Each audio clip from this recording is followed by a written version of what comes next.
আজকে লাঞ্চ থালিতে কি কি আছে গো? আজকে আজকে অনেক কিছু আছে। দেখি তো কি আসছে। ভাত গেল, আর সাথে কি কি যাবে? যা গরম পড়েছে। যা গরম পড়েছে তার জন্য প্রথমেই করেছি ডাল। ডাল, হ্যাঁ এটা বেশ ভালো জিনিস। মসুর ডাল ধনে পাতা দিয়ে। বাহ। আর ডালটা খাবি কি দিয়ে, সেটার জন্য পটল ভাজা। পটল ভাজা, হুম। আহা।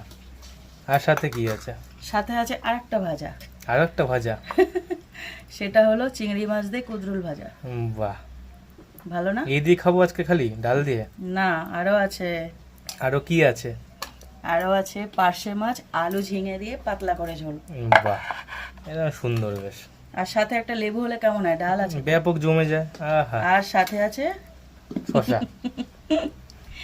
বাহ, এই তিনটে রেসিপি, ডাল, মাছ আর এই ভাজার রেসিপি তোমরা আমাদের চ্যানেলে বড় ভিডিওতে পেয়ে যাবে। দেখো, অবশ্যই ট্রাই করে নিও, দেরি করো না কিন্তু একদম।